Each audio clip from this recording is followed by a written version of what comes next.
Hello, and welcome to Ben Yo Chats. If you're curious about the world, this show is for you. Can we be the first generation to be sustainable? On this episode, I speak to Hannah Ritchie. Hannah has a book out called Not the End of the World. Here she argues from a data science viewpoint on how we might be the first generation to be sustainable, and that while we should not underestimate the challenges ahead, we should also acknowledge that progress has been made. Hope you enjoy the show. Do like and subscribe or leave a review, as it helps others find the podcast. And with that, here's my chat with Hannah. Hey everyone, I'm super excited to be speaking to Hannah Ritchie. Hannah is a data scientist and lead researcher at World in Data. She keeps a Substack at Sustainability by Numbers, and Hannah has a new book out, Not the End of the World, How We Can Be the First Generation to Build a Sustainable Planet. Hannah, welcome. Thanks so much for having me. What do you think was the biggest myth or piece of misinformation you discovered in your research? I think the biggest myth that I'm trying to combat in the book is that this message that seems to be coming through more strongly now, which is that we're doomed and there's nothing we can do about it. I feel like, especially in the book, I tackle 7 different big environmental problems, but I think everyone tends to focus on the climate one. And I think in the climate one, I think we're like very quickly tipped from like this kind of part denial that we're facing a big problem. Like we've somehow done a 180 into like now a big prominent message is it's too late, we're doomed, there's nothing we can do about it. And I think what I'm really trying to push back on in the book is that I just don't think that's true. Like I think we have a massive problem in terms of climate. It's very serious. But I think there are solutions coming through now. So I think at a point in time where we need to be moving most quickly and have the most action, my concern is that people turn away because they think this is an unsolvable problem. So I think that's the overarching like big myth that I want to try and combat in the book. And in the book, you argue that the present time today might be the first time that we can both grow human flourishing and diminish our environmental impact. And you're quite clear that sustainability really has 2 parts to it, in the sense that there's forward looking and we want to sustain future generations and the future planet. But actually, you've got to think about current generation as well, which is poverty as well as climate and the like. What's your evidence or argument for why that might be so today? Yeah, so I think when we think about sustainability, like I'm from an environmental background, so we often think of this forward looking of we want to protect the environment for future generations and other species. And I think our ancestors like did achieve that. Like they did have overall quite a very low environmental impact. But I think the challenge there is that often like human well-being or human metrics were not great. So if you take the example of child mortality, like for a lot of human history, like around half of children wouldn't reach adulthood. Now, what we've seen over the last few centuries is the scales on that have tipped, right? So we've made amazing progress on many of these human well-being metrics, like extreme poverty, child mortality, maternal mortality, life expectancy, the list goes on. And of course, the world is still very unequal today. So it's not like we're done with this human progress lens, but things have got much, much better. Now, they've got much better to a large part to the detriment of the environment. So we've burned fossil fuels for energy. We've expanded farmland, often at the cost of forests and wild habitat. So we're now putting lots and lots of environmental pressure on the planet. Now, where we are today, I think it's now possible that we continue human progress. So we continue to make progress on all of these amazing metrics while also reducing our environmental impact at the same time. And I think a big driver of that is that we now have the technologies to switch away from fossil fuels, to switch away from using lots of land for farming. And I think we're now in quite a unique opportunity, a unique position to do that, where I think these things are no longer incompatible. And the book seems to be fairly skeptical on the idea of depopulation. So this is the idea that we should have fewer people to solve the problem. And also relatively skeptical on degrowth, which sort of follows that humans should grow and consume less to be more environmentally sustainable. Although there's some sort of overlap in some of the ideas, like food waste, you could easily call a degrowth idea, although you might solve it technologically. Would you explain why you've come to the conclusion that depopulation is not going to be the solution, and why you made a little bit skeptical of the degrowth idea? I think a big part of this is timescales. So I think if you take the population example, global population growth rates peaked a long time ago. They're actually falling. Like, I think people still have this impression that the world population is growing exponentially, and it's not. Population growth is slowing quite quickly, and we expect that the latest UN projections is that by the 2080s, global population will peak. So we're going to see much, much slower population growth. And that's because fertility rates across the world have dramatically declined. Now, the question in there is, should you try to drive that down much faster? I think one point is no, we shouldn't do that through coercive policies. And then the other lens is, do you invest in women's education? Do you invest in women's rights to contraceptives, to employment opportunities? We know that all of these things tends to reduce fertility rates, especially in low-income countries. Now, my argument there is, yeah, we should do that. We should just do that because that's a good thing to do. I think putting the climate lens on it doesn't make sense, because if you're looking at where fertility rates in the world are still high, they're generally in the poorest countries.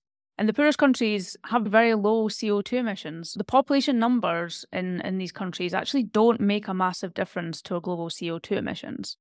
And then if you take it at a broader level, even if you were to see really rapid drops in fertility rates across the entire world, I still don't think it would massively shift CO2 emissions on the timescales that we're talking about. We're talking about addressing this in decades.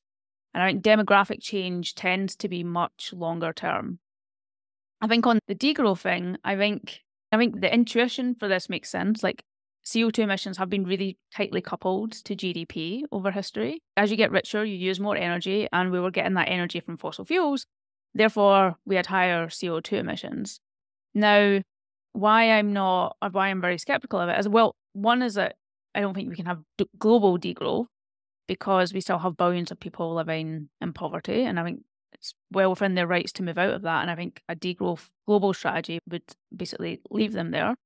And then the question is, in rich countries, should we shrink our economies a bit? I think the biggest challenge for me is political. Like, I just don't see any leader standing up and getting political support for this. So, like, we could spend the next 10 to 20 years trying to get this enacted, but I'd rather just spend that time trying to decarbonize, because we know that can work. Whereas I think on a degrowth strategy, like, I just don't see it happening on the timescales by which we need to solve this problem. But it's true, like, in my book, like, I outline a range of good behavior changes that in some sense would reduce resource use. Like, I advocate quite strongly that a big environmental impact is meat consumption. Is reducing meat consumption a degrowth strategy? I don't know. I would like to see less food waste. So sometimes maybe some of the behavior changes we need are somewhat in line with degrowth strategies. But I think specifically going on with a message of we would like degrowth, I just don't think will actually work politically. Sure, and you give the example of your brother eating a Impossible burger or one of the alternative burgers, and if you can't tell the difference, and I guess Bill Gates has this with his argument as well, the green premium, if it's basically zero, then you transition like you transition with any technology. I read that you didn't really think of yourself as a techno optimist, more of a techno realist, or sometimes heard it as a techno pragmatist. Is there anything about your views which you think distinguish that? And I'm interested also in some of those intersects. Such, in fact, we heard this from Chris Stark, who's on the podcast, who said you should just call climate jobs, and intersectionality with healthcare, you can also just call them jobs or intervention. And there is a little bit of that. So I think that's a sort of theme. But I was wondering why you wouldn't call yourself a techno optimist and more of a techno realist. Yeah, so I think where I distinguish that is that I'm very bullish on technology. Like, even if you were to go for degrowth, you still need massive deployments globally of renewable technologies, transport technologies. Like, there's still a massive technological lens to that, even if you reduced energy demand. Where I see myself as a technolist is that, like, I'm bullish on many of the technologies that we have, like solar, wind, batteries, electric vehicles. I think there's a range of technologies there that aren't like pie in the sky. They're like very realistic. Like, they're becoming really economical. You can deploy these technologies very quickly. So that's where I think like a lot of my optimism lies. Isn't it technology that seems very realistic to me? I think there's probably like another segment of the population that are like way more optimistic on like really dramatic technological change, which like some of these technologies I'm like a little bit skeptical of at the moment. But I'm very like hell-bent on the technologies that we have now that are good, that are scalable, that are cheap. Like we just need to build them very quickly. I see. Yep, that makes sense to me. The book was perhaps a touch more critical of the doomster narrative than perhaps I was expecting. Obviously, the argument is that it was unhelpful. And I think it can be really unhelpful to people to one of the things you mentioned, which is you get from animal behavior, you see this learned helplessness. If you think you can't do anything, you stop doing anything. But you argue further that actually they might be dragging back people who are doing something. I was interested to see why you've come to that view or whether there's more nuance to where the doomster narrative is. Yeah, I think one thing is to clarify what I mean by doomster. It's not people that think it's a big problem or it's really serious. Because I think all of that. Like I think the impacts of climate change could be really catastrophic. It's not about that. It's more about this message that I see coming through, which is we're doomed. It's too late. There's nothing we can do about it. And I think I see it, and I speak to climate scientists where they are also noticing a real uptick in this. Where we used to spend a lot of our time pushing back like climate denialism, and we spend as much time, if not more, pushing back on people saying we're doomed and there's nothing we can do. And that's completely out of line with the science. And I just don't think it's helpful. I think it's unhelpful for several reasons. I think it's really damaging for many people's mental health. Like I get a lot of young people that get in touch and they're really in a dark place. And they're often in a dark place because and they'll send links to like some blog or some YouTube video where this is the message. And this is not the message coming from mainstream climate science. This is people taking that message and extrapolating it way further than it actually should be. So I think damaging mental health is one thing. But I also think that, yeah, I think it's just not helpful when there's so many people trying to work on solutions, trying to push forward to continually get the message of you're wasting your time, there's nothing you can do about it. To me, that just leads to inaction. And I think you made the argument that it damages the science, which you quite make quite forcefully. And I can see this all around. Obviously, there's a scientific method and there's all of this, but anything which actually is going to damage that further plays into the hands of deniers and actually at a meta level impacts all sorts of things where science is useful. That's vaccines, healthcare, all sorts of these other things. Do you think that's true? And if anything, do you think that might be getting worse with that, or what's your impressions? Yeah, I think it is true. I think often there are really exaggerated claims, and they're often said with the phrase in front of it, the science says, and then they say a statement that's not what the science says. And I think these voices often get a really big platform, and I think it is damaging to science. I think one thing is that if you continuously say it's only X years until disaster, X years until disaster, once that period of time passes and the world hasn't ended, then scientists look stupid because people expect that this is what scientists said and it wasn't what they say. So I think this deadline framing is often really unhelpful. And then I think in some sense, yeah, it does push people away that would have been really engaged in the topic because they see these messages and they seem so far-fetched that it's impossible for them to engage. And so if you did have a magic wand and you could do perhaps one or two policy levers, so let's put this at the big systematic level, do you have one or two policy thoughts that you particularly favor? I think a big one is in transport. I think if you look at where countries have actually made a lot of progress, it tends to be on electricity. So the UK, for example, like we've actually done a pretty good job of getting coal out of the electricity mix. Like it's basically gone when in the past, most of our electricity was coming from coal. And I think for many countries, they are making progress on that. I think one sector that's really made zero progress is transport. So we've made in the UK, we made basically no progress on transport for decades. So to me, like a big policy lever there would be trying to bring forward the deadline or giving support for people from moving from petrol cars to electric vehicles.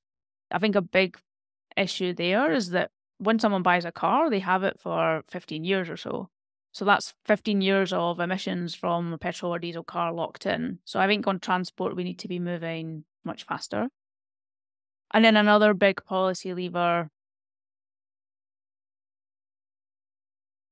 it would be something around the speed of building electricity grids. Like I think on electricity, there's a range of issues that are getting in the way. I think one is just, and this is going to be probably pretty boring for people, but just like permitting, like getting a permit to build renewables or getting a grid connection. Like getting a grid connection, like people would never think about, how to get a grid connection or the time it takes to get a grid connection. So we actually have loads of renewables basically waiting to go on the grid. They just can't get a grid connection. So I think there's like lots of what sounds like really boring stuff, but really essential stuff on just providing the infrastructure and the setup to actually for stuff to actually get built and get plugged in. I think this decade in particular, we need to build these technologies very quickly. And I think there's currently some barriers really getting in the way of that. Yeah, the planning issue, there's actually lots of wind farms ready to go in terms of they can be deployed, but there's planning and political economy things around that. Transport's one. Heat pump sometimes comes up. Maybe we will get to that as well. A couple more and then a high level before diving into a couple sections in your book. Do you have a favorite visualization or graph that you like? Could be one of yours, could be one of the others. I know you were inspired by a lot of Hans Rosling's, which people have been. And I know people in the visual data world really hate pie charts. So I'm always very intrigued how that's come about. But do you have either a favorite visualization or way of visualization that you'd like to share? I think I'll actually pick one that doesn't have data in it, but I think is just really core to the framing of the book and just like really core to like most global problems that we face. And it's a Venn diagram that Max Roser, who I work with at Our Own Data, drew. And it's basically it's about being able to hold three thoughts in your head at the same time. And it's a Venn diagram with three different circles. And in one, it's that the world is still awful. So on all of the problems, even the human metric problems, but especially also on the environmental problems, we're not in a good position. Like the world is still awful. But the world is much better. On many of these metrics, we have made progress. And the final circle is the world can be much better. And I think it's really important to be able to hold all three of these thoughts in your head at the same time. I think many people get stuck on the world is awful and they can't see that in many ways we've made progress and they can't see any way by which we can make more progress. Equally, there are people get stuck in the world is much better. So then they become complacent and they just assume we can just sit back and progress will continue when it won't. And the key is that you use all of these, or you use the understanding that there's still problems to solve, combined with the fact that we can actually tackle problems in order to get the third circle, which is that the world can be much better. So I think for me, I think that's just a really important summary of all the stuff I tackle in the book, but in general, all of the big problems that we face. I really like towards the end of the book, although you were inspired by someone else with the arrows, we referred to earlier about people who are pointing roughly in the same direction should consider themselves on the same team as opposed to people who are pointing in a different direction. And I feel that applies to a lot, but it particularly applies in the climate. And I hadn't seen visualized as much. So in the book, you speak about quite a few sectors, climate, biodiversity, food, and the like. So maybe we touch upon of those. And I guess climate's on the mind of everyone. So we could maybe start that. And perhaps your framing of that was quite a good way of doing it about what has been good and what the challenges are. But perhaps through the lens of climate, again, why do you think that we are in a position to be more sustainable and what gives you hope? On the world is awful, but the bad news is that the world is currently on track for 2.5 to 3 degrees of warming. Now that's well above our climate targets, and it's a really bad position to be in. Like this, the impacts there will be really severe. So the trajectory we're on at the moment is completely unacceptable, and we need to bend that curve. I think on the frame of the world is much better, I think we are actually on a better trajectory than we were 10 years ago. Like we were often talking about 4 or 5 degrees of warming, and we're talking about less than that now. And why I'm cautiously optimistic on climate, or where I think a big change is that the climate problem is that humans need energy for development, and historically our only sources of energy were wood or fossil fuels. And there was no way of producing low carbon energy in an economical way. And this was still the case even like 10, 15 years ago, right? If you were looking at solar or wind or batteries or EVs, like they were way more expensive than fossil fuels. There was just no way that the world was going to deploy these technologies. What we've seen now is a really dramatic decline in the cost of these technologies, such that there's no longer this trade-off between do you reduce CO2 emissions or do you provide people with energy? Like, you can provide low carbon energy in a cheap way. And actually the cost of these technologies is still falling. Like, solar continues to beat all of our expectations in terms of prices, but also in terms of how quickly we're deploying them. So there's this kind of trope of the International Energy Agency and many other agencies. They come up with forecasts of like how much solar will grow. And year after year after year, like, they consistently underestimate the growth in solar. Like, you'd think that they would just, for a year, say we're just going to go like wildly overshoot, so we have a chance. But no, they still undershoot every single time. So I think many of these technologies are completely defying our expectations. And I think what's really important about these is that these technologies do not necessarily scale linearly. I think you become quite pessimistic if you look at where we're today and just draw a line out from where we are in a kind of linear fashion. But that's not really how these technologies work. They tend to follow what we call an S-curve, where initially growth is very slow, but then you reach a point where you can get very fast growth. And I think on many of these technologies, countries are now starting to hit that inflection point where they really do accelerate. So I think that's why I'm cautiously optimistic on climate. I think because our need to address climate is now aligning with people's like short-term economic interests. I think in the past it's been really hard to convince people you should just have higher energy bills or yeah, you should move to a much more expensive electric car or a much more expensive heat pump. That's just not going to work. Like, you need these two things to align. And I think we're very quickly getting to the case where they are aligning. Yeah, I always think about it as ideally you want cheap energy, green energy, and I guess in today's world, secure energy. And they are in a much better place than before, although obviously we have a long way to go. When I was reading your chapter on food and the like, I hadn't been aware that we were perhaps close to peak fertilizer use, or that there's some arguments that maybe might increase a little bit, but it's not going to be the trend that we had before. And intersectional, I hadn't realized that maybe in terms of farming land, we may be approaching peak farmland. And I was aware that forests had restored in some countries, although not all over the world. But actually, the restoration was probably faster or had looked better than I had thought. So I guess with the same sort of framework, how are you thinking about food and the deforestation land piece in terms of what's going and what's not going so well? Yeah, so again, historically, the only way to really increase food production was to use more land, right? For a long time, we just got really low crop yields and they just weren't increasing.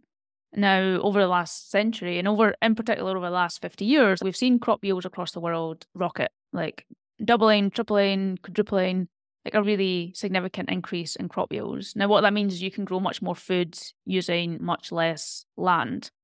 So we can produce food very productively. Now, I think the caveat to that is that often there's like some trade-off there. Okay, you can maybe get higher yields with less land, but you will use more fertilizers or pesticides or all of these inputs. It's a substitute for one for the other. But I think what we've also seen is that I think we are now learning to produce food using less fertilizer, not no fertilizer, but we are learning to use fertilizer much more efficiently. And I actually think our potential to do that in the future is even greater. Like, I think there are a range of technologies by which we can use fertilizer much more smartly. Like, for example, like you can use drones to map out where on the field actually needs the nutrients, whereas before you would just spread it on everywhere. So I think there is actually the potential to reduce fertilizer use. I put a question mark over the peak in the book because I don't think we're at a definitive peak, but we're certainly seeing much slower rates of growth than we were like a decade or two ago. So on the land use piece, croplands across the world are still expanding, and I think that's the cause for concern. They are still expanding, and we are still seeing like very high deforestation rates. Now, I think there's two dimensions to that. I think one, on the solution side, is just continuing to increase productivity of farmlands, which will save land. But again, I think another big one there is also dietary change. Like, the leading driver of deforestation is cattle ranching, and just in general, meat production uses much more land than plant-based foods. So I think there's two dimensions to that. One is we need just much more productive agriculture, but I think we also need to see significant dietary shifts if we're to not only stop deforestation, but I think we have the potential to massively reduce the amount of land we're using for agriculture. And that would be able to restore forests, that would be able to restore wild habitats, but it would need a significant shift in global diets. The story I heard on fertilizer, and maybe it was a World in Data or a tweet or an essay, has a sort of elliptical sense, is that this is Haber-Bosch, but one of the reasons that they work so hard on the fertilizer problem is that they'd experienced severe famine in their childhood. And so because of that, they were determined never to see that famine happen again. And so that sparked the innovation, which led to that. And I wonder whether there's a little bit of that now, that of the innovation that we need to spark because we don't want to see these type of things happening again. On the issue of plastics, which you raise, you'll admit or appreciate that actually plastics have a lot of use. There can be a really useful material, and that probably some in the climate movement might underrate them a little bit. But there's obviously the problem on waste and all of that, the like. So I was interested how you went about researching that and what your kind of conclusions were in terms of plastic and plastic waste. Yeah, so I think there's a couple of angles to the plastic problem. I think one that's becoming getting much more attention now, but is a very open and unanswered question, is microplastics and impacts on human health. I'm very clear in the book. If we want to stop plastics, I don't have the solution for that. And I think whether we want to stop using plastics also depends on if there is actually an impact on human health from microplastics. There's a range of there's just an endless range of studies saying there's X amount of microplastics in your water and in your food, and like we know microplastics are everywhere. But the open question is, do they have an impact on human health, and what is that impact? And I think that's a really open but like really important question. But the problem I tackle in the book is like more focused on like plastic pollution flowing into rivers and flowing into the ocean. Now, for me, that's a much more tractable problem. That is actually a problem that, like, with just some like reasonable amount of investment, you could solve, and you could actually probably solve it quite quickly. It's less of a problem of plastic use, and it's more a problem of waste management. Estimates that are around 0.5% of the world's plastic waste ends up in the ocean. And it ends up in the ocean because after people have used the plastic and dispose of it, there isn't sufficient waste management infrastructure to store it safely. Now, most plastic waste that's flowing into rivers and oceans tends to come from middle to low income countries. And that's because plastic use has massively increased as people have got richer, but waste management infrastructure hasn't kept up. Now, there's in some sense, quite a simple solution to that, which is just build waste management. The problem there is it's quite expensive and not necessarily really high on the priority list. But even just putting it in a secure landfill is better than it leaking out into the environment. So you don't even need really, really efficient recycling facilities or incineration facilities. Even just a really secure landfill would go a long way here. So that's one element to the problem, is just like massively improving waste management. There are like more like techier solutions. I cover in the book Boy and Slat, who launched like the Ocean Cleanup Project. And their initial project was to get plastic that's already in the ocean out of the ocean. So not necessarily stopping it going in, but like dragging up the stuff that's already in there. But they've also now launched what they call like the interceptor, which is basically they basically put machinery at the mouth of rivers to stop and they gather the plastic that would otherwise flow into the ocean. Now, technically, you could put all of these in all of the major rivers that emit plastics, and in some sense that would tackle the problem, but I think you would rather do it by massively increasing waste management infrastructure in these countries. He has some very impressive pictures of the cleanup in the rivers, particularly of the rivers in a lot of those places going. So yeah, very impressive. But a bit open on the microplastics question. Another part of the book, which I thought was somewhat open, was on essentially biodiversity or the potential for mass extinction. And I guess we sometimes see headlines with, oh, we're losing all of the insects and oh, we've had a lot of these mass extinction events. It wasn't perhaps quite as bad as some of those headlines, but you do seem to leave a couple of open questions in the book in terms of where we're heading. What were your thinking on the mass extinction risk and the biodiversity challenge? Yeah, I think biodiversity loss is probably like the hardest problem in the book and where I'm probably like most pessimistic. I think biodiversity in general is very hard to measure and also really hard to communicate. Like, I think one of the statistics you refer to comes from like the Living Planet Index, where they try to summarize what's happening to the world life into a single number. And often that number's misinterpreted and is not actually what people assume it is. So like the numbers, I think it's like 69%. Now they basically measure the population change across like thousands and thousands of different wildlife populations, and then they calculate like the average change. Now that then is reported as the average decline across the different populations is 69%, but people interpret that as 69% of populations have gone extinct, or we've lost 69% of the world's wildlife, and that's not how that metric should be interpreted. So I think just in general, measuring and communicating just such a varied range of biodiversity is very difficult. But I think when you look at rates of biodiversity loss, there's this question of, are we in the midst of the sixth mass extinction? Now, mass extinction has quite a specific definition, which is that you basically lose 75% of species within, it's called a like short time frame, but it's 2 million years or something. But it's like geologically short time scale, but for us, obviously very long.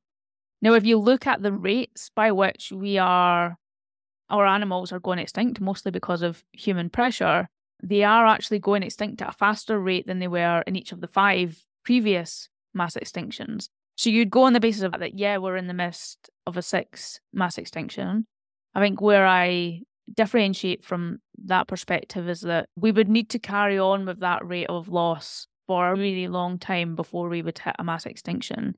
And I have some faith that we can stop that, and we just won't continue this really consistently high rate of loss. So I think, yeah, on biodiversity, the signs are very worrying, but I think there are reasons for cautious hope that we can tackle it. I think what's key to it is being able to tackle basically all of the other problems in the book.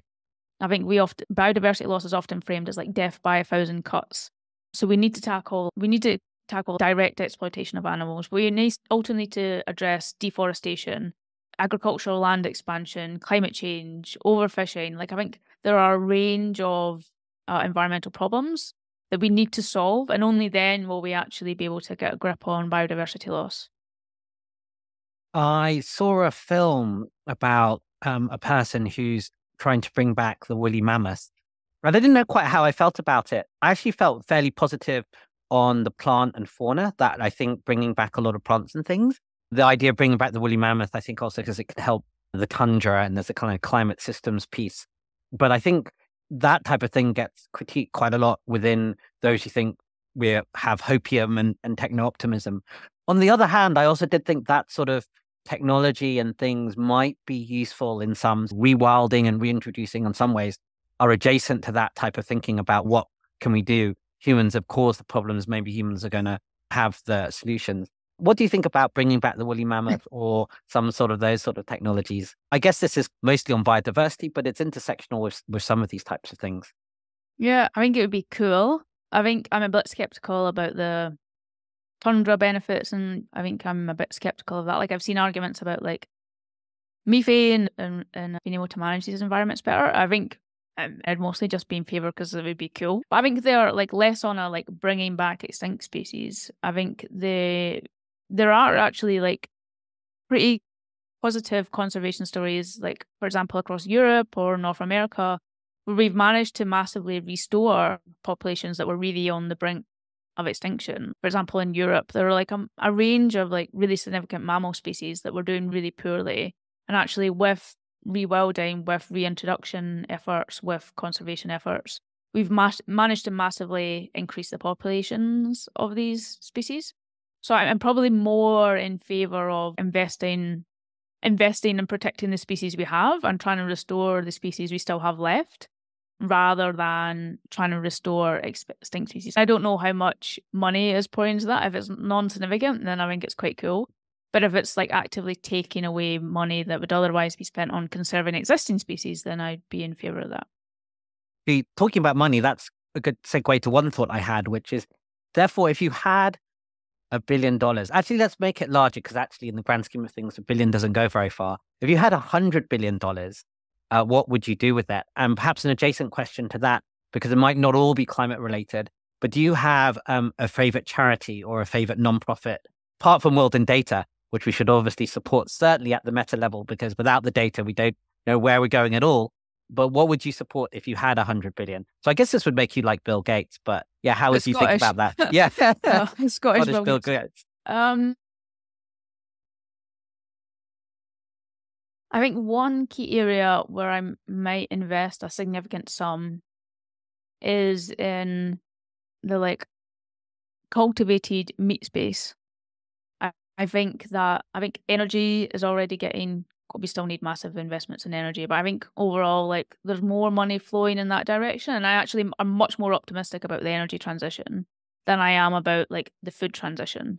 I think food systems in general create a range of pretty large environmental problems. And I think dietary change away from meat is like really key to us alleviating a lot of that pressure.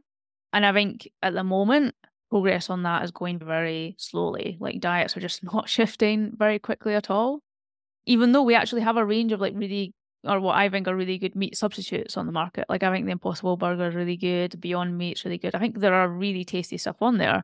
But I think for a lot of people, I think they will just want to eat meat, and they will only move away from meat from a farm in the field if there's almost like a direct substitute. So I have a little bit of hope in lab grown meat to be able to do that and move that transition forward. So I think I would definitely invest like a significant sum there.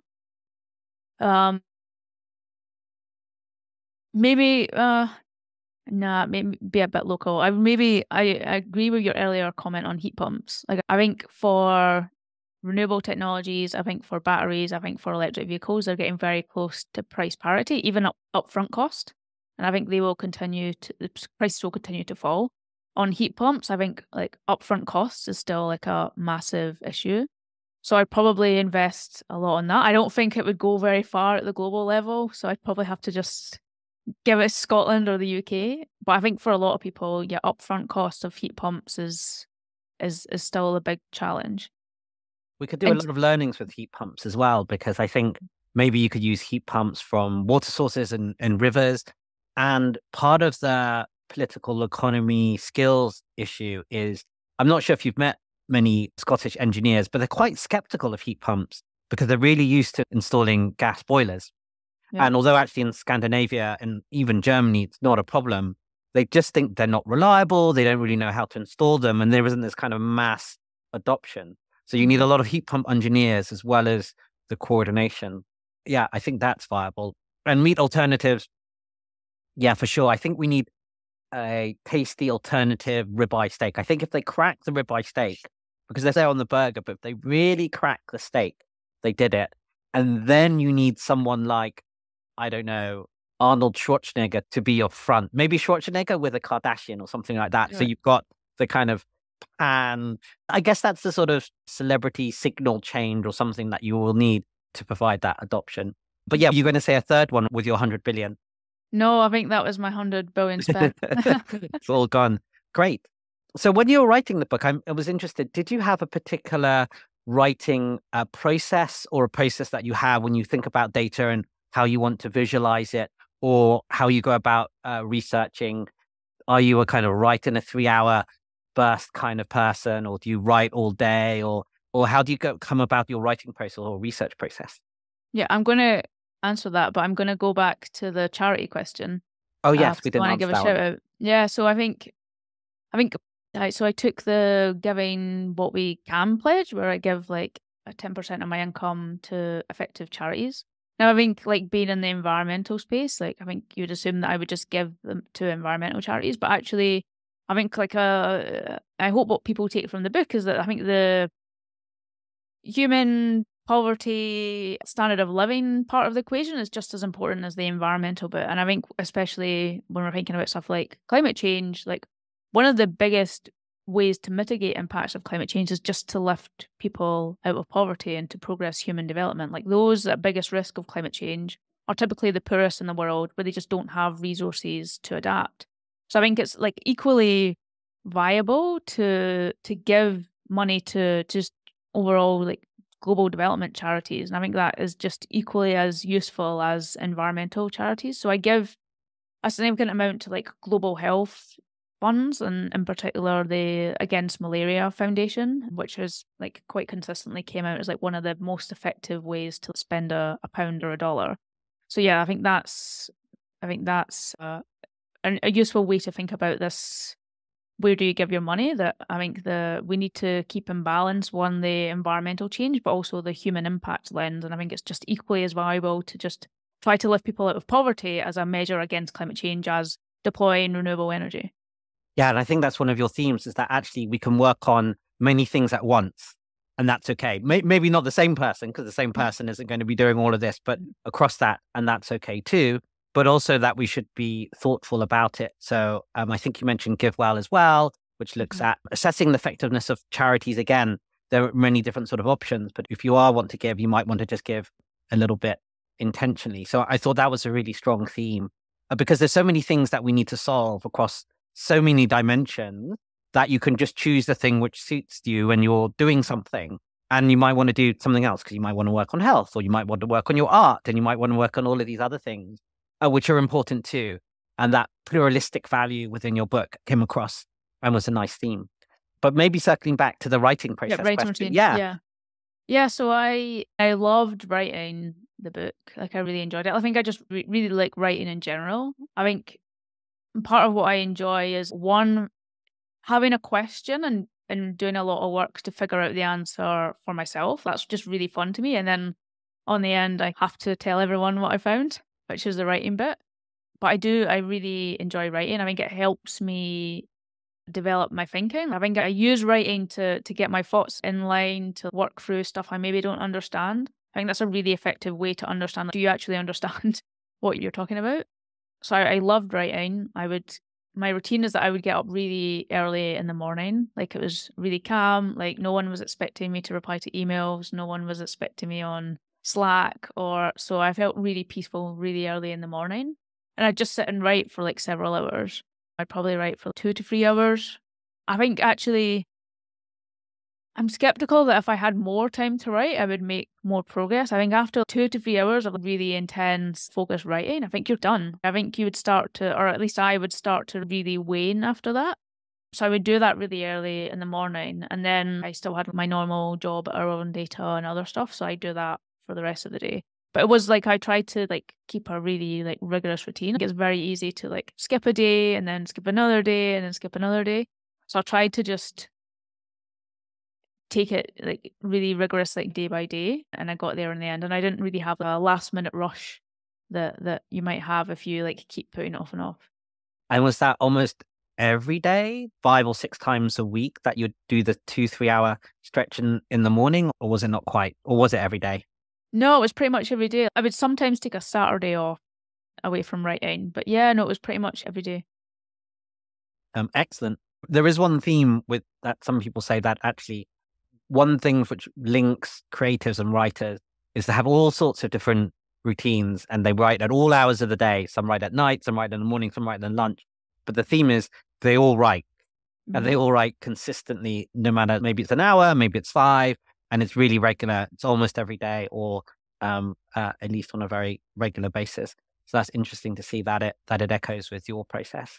Was there anything you found really surprising, or maybe you had a conception which went then the other way? You talk about some of the kind of typical misconceptions which seem a bit counterintuitive, but I was wondering if there was anything that you came across, either about how you thought, oh, I would be writing like this and it didn't turn out that way, or maybe something when you did the deeper research is, oh, this isn't exactly how I thought it was going to be. I think on the research front, I think it was a build up of research I'd done at Our Own Data over 6 or 7 years or so. So I think in terms of like hardcore research for the book, I think a lot of that was already done. It was about, how do I distill this? Every environmental problem gets one chapter, and I could have written a whole book on each problem. So I think the challenge was, how do I distill this into a really simple but nuanced narrative by which people can understand the nature of the problem and understand the really key solutions. So I think the shrinking everything down into a much smaller package was really difficult. And I think what I always find difficult is, like, as a scientist, like, or kind of academically minded person, like, you really want to provide every single caveat And we often do that because we think we're writing for our peers in our given field. So when I'm writing about, I don't know, something specific on climate change, the temptation is to write to other climate researchers and put loads of detail in and show that, like, you know, all of the caveats and all of the assumptions. But like, that's not who the book is for. I'm not writing the book for climate scientists. I'm writing it for a very general audience, which means that you have to let go of a lot of the intricacies and the caveats and try to write it in a simple and accessible way, while also sticking to the truth and the science. And I think that balance is quite difficult. Yeah, and I think you've done really well in achieving it. I think I read an anecdote about Stephen Hawking, the physicist. I don't know if it's true or not, but he was told for every equation he put into his book, his audience would halve. So in the end, he was only allowed one equation in the whole of the book because he didn't want to halve the audience. So there is something to that. I wanted to touch on 2 or 3 things which kind of run adjacent to the book, but comes across in your Substack. 2 or 3 questions that you answer there, because it often comes up in conversation. Although some are a little bit niche, but I think really important. So one was around the controversies or the challenges and opportunities on cobalt. Another was on transition metals in general. And the third was around this argument that perhaps smaller, richer nations don't have to do so much because they're not such a large slice of the greenhouse gas pie today. So what have they got to do with the problem? I put all 3 together in case you want to dwell on it in the back of your mind. But maybe starting with cobalt, because I think that is really interesting. So one is that cobalt is in a lot of technology we have. So particularly batteries, EV batteries, but anyone who's got a smartphone has got cobalt within that. And a lot of the cobalt comes from the DRC. So people might know that as the Congo, which has a lot of issues. It's really poor, geopolitically unstable, but a lot of people, because of that poverty, mining is actually a really useful source of dollars. I think the majority, or a huge percentage of people in the Congo, you probably know in DRC, live on less than $2 a day or something like that. But it's obviously an important transition metal, and we can talk about transition metals in general. On your thinking around cobalt, what did you discover, and how do you think about the challenges around that? Yeah, so as you say, cobalt has been like a key material in lithium ion batteries, which is generally like all of the batteries on your smartphones, your laptops, like all of the batteries we tend to think about are generally lithium ion. And that's been the case for decades. I think what's changed is that, yeah, we are now going to need a lot more batteries. Like, we're going to need batteries for just energy storage, but in particular for electric vehicles. So that's going to significantly increase cobalt demand.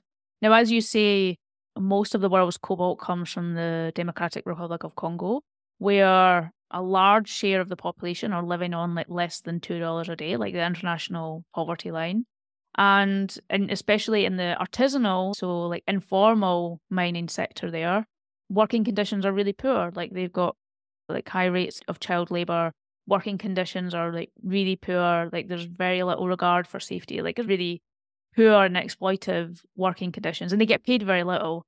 Like, it might bring them a bit above the poverty line, but it's not like they're like making really good money. And that's why often families have to use kids in the mines because they can't afford to send them to school, or they need the income because income is so low.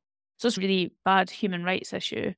Now, on the question of where we're going in the energy transition with that, is that actually, surprisingly, I could see a future where we actually just don't use cobalt in electric vehicle batteries. Now, Tesla, for example, has already started moving away from traditional lithium ion with cobalt. So they're now, a lot of their vehicles have shifted to lithium iron phosphate, which does not have cobalt. And I wouldn't be surprised if many other manufacturers move in the same direction.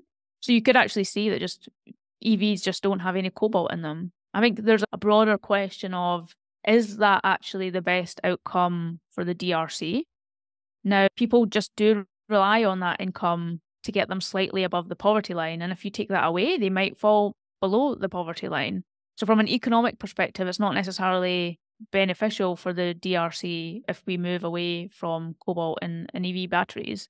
At the same time, we shouldn't accept that working conditions are really bad. Like, the optimal outcome there would be that one of the poorest countries in the world actually gains significantly economically from a transition metal that the world really needs. And you can provide a better income for workers, you can provide like better working standards. But my fear is that the technological change of just switching to a different battery type is actually easier than confronting like pretty hard governance and political issues.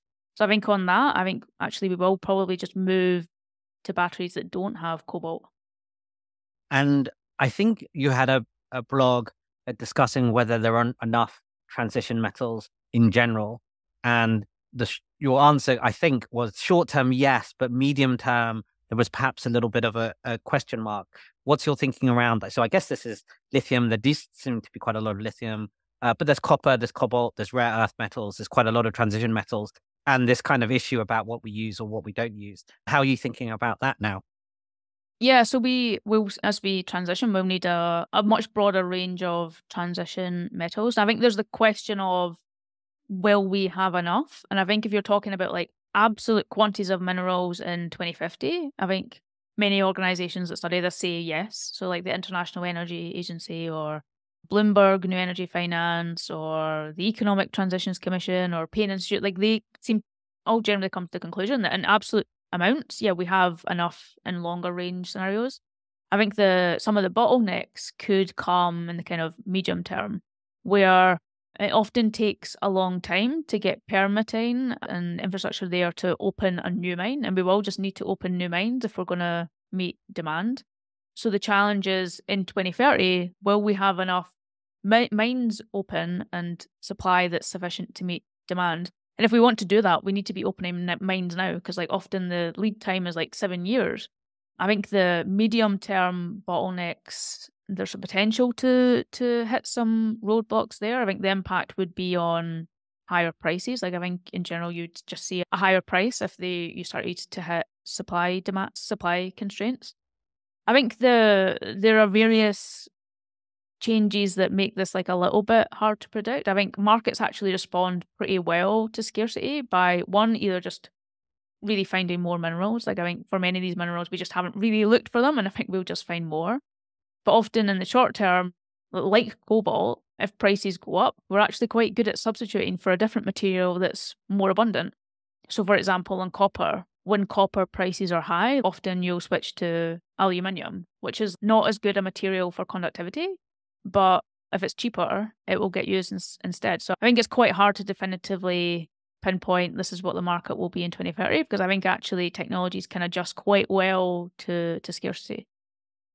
Excellent. And then the last question in the sort of Substack series was one I hear sometimes speaking to some people, they say, we seem to be such a small part of the problem when you look at absolute share of emissions today. Should we be the first with sort of a first mover disadvantage?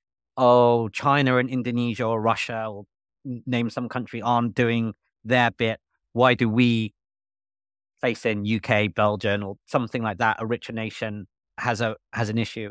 And you wrote about this subject. What are your arguments here, and is it still the same as when you made them? Yeah, I think it's still the same. Yeah, I hear the argument often in the UK that we emit around 1% of the world's emissions. Now, if you just for trade, so take into account the goods that we import, it's like 1.5%, but it's still less than 2%. So people say it's so insignificant. Like, why are we working so hard on this? I think there are like several core arguments. I think one is a moral one.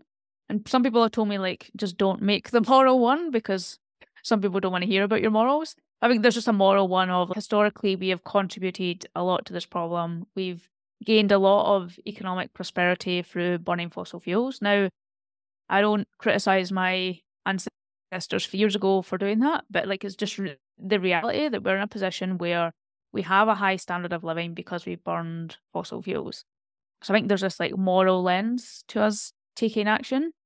I think there's just a very clear mathematical one, where if you break down the world's emissions, around a third comes from China, so just under a third comes from China.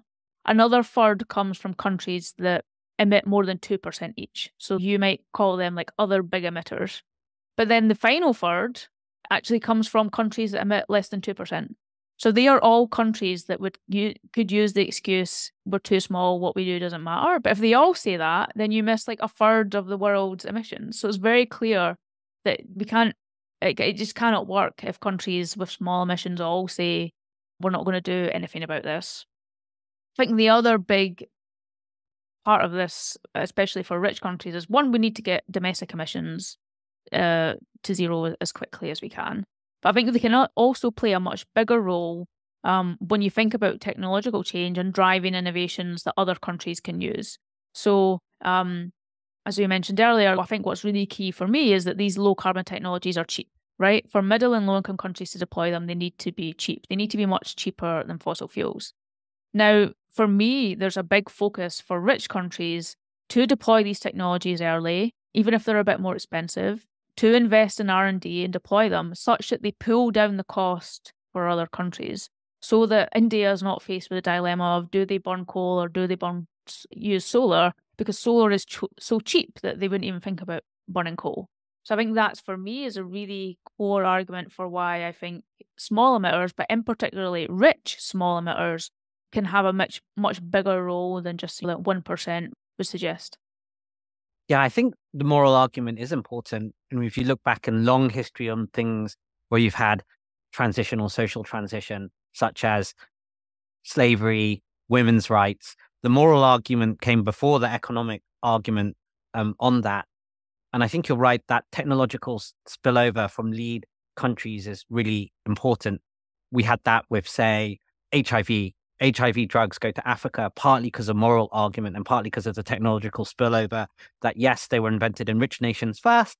And so, yes, rich nations benefited for the first 10 years, but now the world benefits. And I think a lot of people have that as something which makes sense.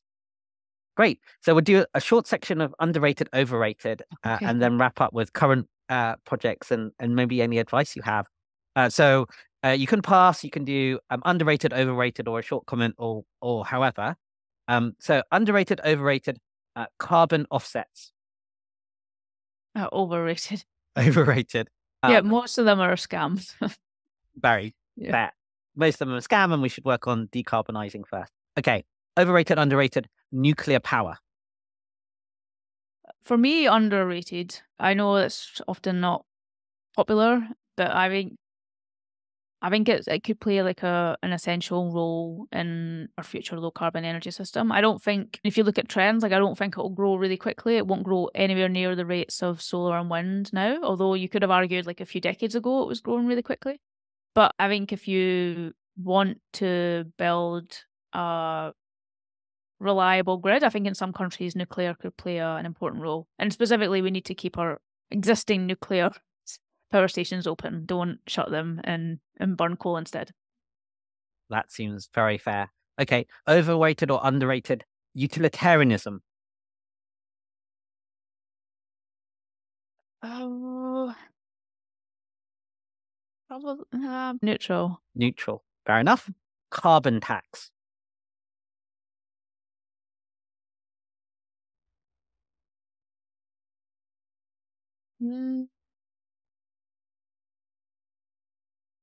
That's a tricky one because I can't gauge what public perception is. Probably underrated. So in general, the public don't like it, which is why it struggled. But economists really love it. Political economists less so. It is interesting. It comes about. I do think actually, as we're referring back to transport, it's interesting that for some sector challenges, although a carbon price really helps and the pricing part helps, you can actually get a sector decarbonization strategy which doesn't rely on a tax. So although actually in things, but for instance, at the extreme, if you said we have to convert to EVs by whichever year and raise your standards and help people along that way, you can do that without having to do a tax, because generally people are quite skeptical about a tax, even where you have this kind of tax and make it progressive by giving back some sort of dividend. General population seem to be somewhat skeptical even without the technicals, but there's arguments either way. Isn't it just that people don't like taxes? Yeah, it's partly that they don't like taxes, but they partly don't like the fact that it taxes essentially poor people more. Right. And that also that there isn't in some cases, there isn't a really good substitute. So when you tax, it'd be really good. It's a little bit like our example with copper and aluminium. You can move to the aluminium, but with energy, particularly for poor people, they can't move to anything else really. So they might be able to reduce their consumption a little bit, but a lot of them are already, they're not the ones who are over consuming. It's actually the people who can afford to pay. The other argument is that the signal on those who can afford to pay is still quite powerful, but there's puts and Sure, takes. but you could have a redistribution, right? You could tax and then redistribute to the lowest incomes. Yes, so you can the dividend. It still doesn't seem to be popular, although that would be progressive. So implementation issues, political economy issues, but yes, in theory, that's what the economists like. And actually, in the US, both the left-leaning and the right-leaning economists got together and wrote. I think there was 2,000 of them said this was the idea, but it didn't manage to go through political economy. So overrated by economists, maybe underrated by the public.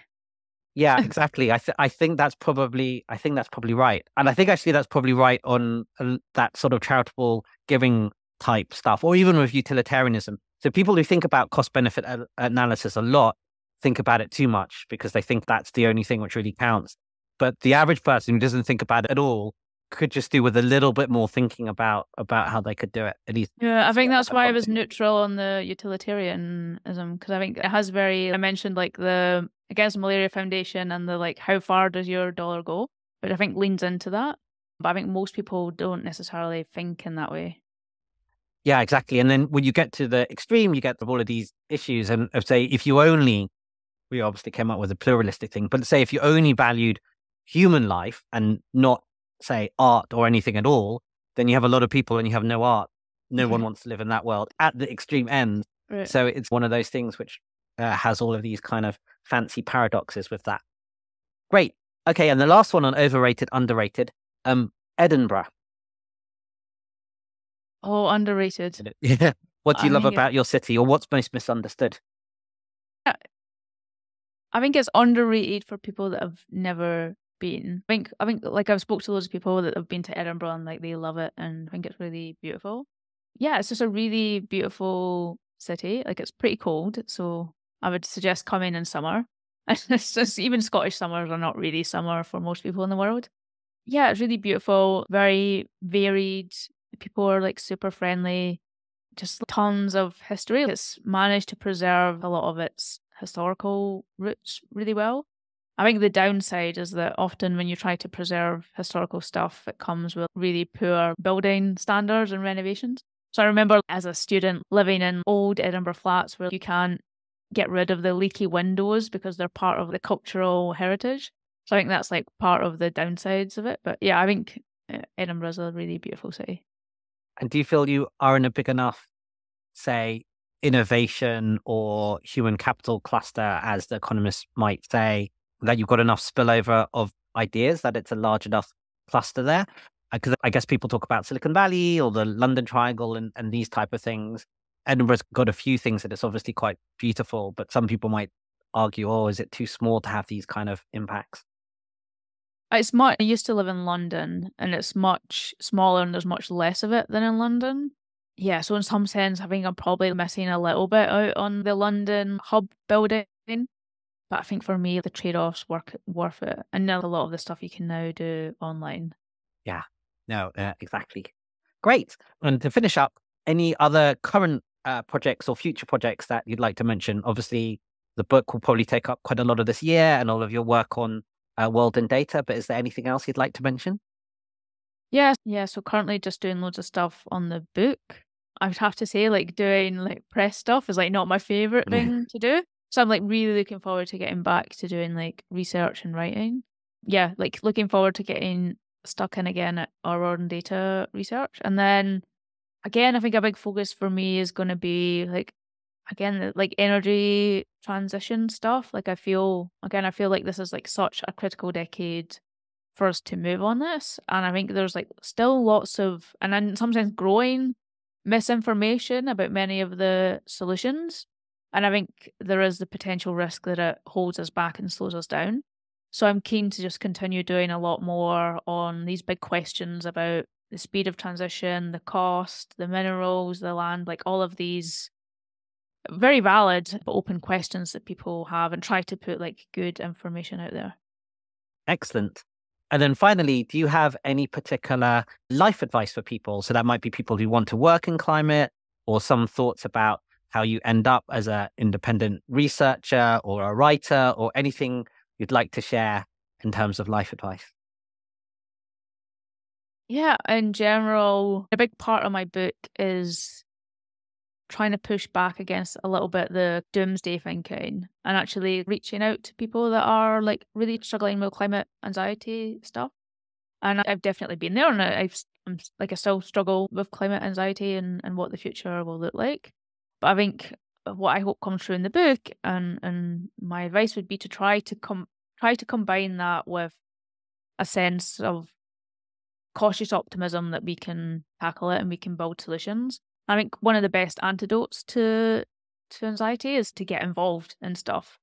I think one of the worst feelings is feeling like you're helpless and there's nothing you can do and nothing works. I think actually getting actively involved in stuff that moves us forward can alleviate some of the anxiety a little bit.